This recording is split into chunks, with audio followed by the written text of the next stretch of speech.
Hello fellow law and society students, welcome to this digital mobile learning guide, where we will explore the world of mobile learning and everyday technologies that we use. Now before we get started, let's explore our learning objectives.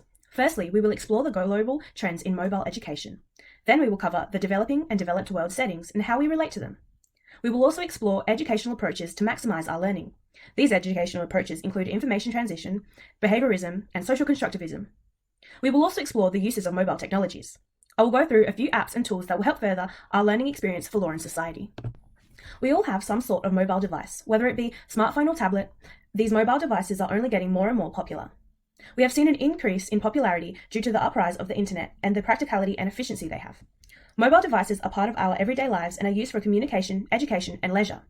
Did you know that a recent study showed that 2016 to 2020, the amount of smartphone users has doubled from just over 3.6 billion to 6 billion, and that by 2020, it is meant to have increased to just over 7.5 billion. When it comes to accessing mobile devices, it comes down to two important factors: affordability and affordance. Affordability is a cost factor, whether something can be afforded, bought, or accessed by an individual or community. Affordance is the quality factor, the number of times something can be used, or as Professor Mark Pegram defines it, the level of uses as a product can tend to itself. Now thinking of the developed and developing world settings. In the developed world, affordability is often above affordances, whereas in the developed world, affordances are often over affordability. Now let's think regarding our own personal context. For myself, I live in Australia. I was fortunate enough to have a good education and go on to tertiary education. I've been lucky to always have access to all kinds of mobile devices. My personal context, like many others people, include a large ecology of mobile devices that are used on a daily basis because of the large quantity of different types of software and devices available, which means that mobile learning is able to efficiently take place. So how does mobile learning occur? Mobile learning has become a vital part of education, especially in the context of COVID-19, and there are many educational approaches that shape the way we learn.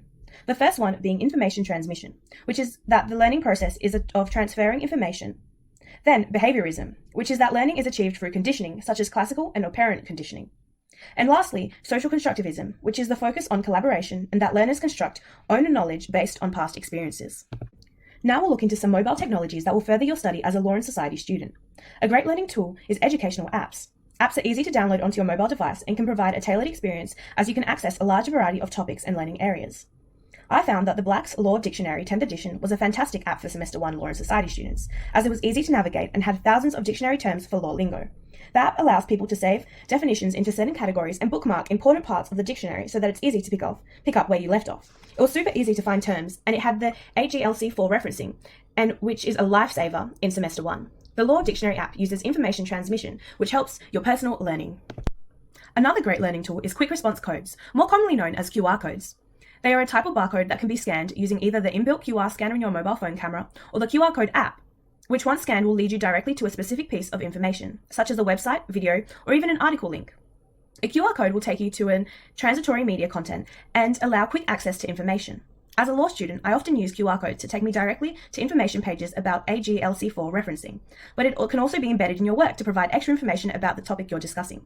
For example, the QR code on the screen now takes you to websites explaining QR codes, which would be helpful if you wanted to further explore the use of QR codes. This specific website is from Professor Mark Pegram explaining QR codes to his students.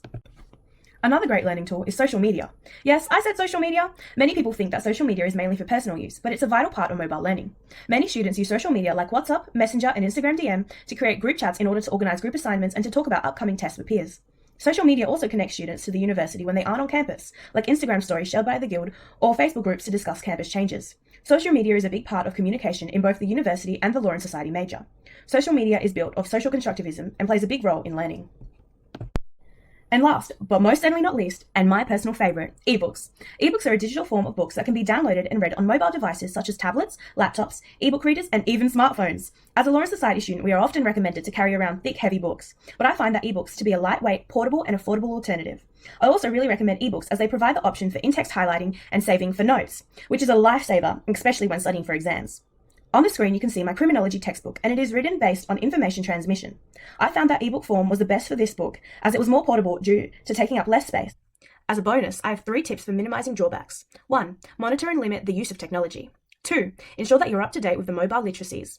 3. Ensure security of your devices and accounts. We've now come to the end of this digital guide, and I'd like to thank you guys all for watching. Please enjoy some peer reviews and my references.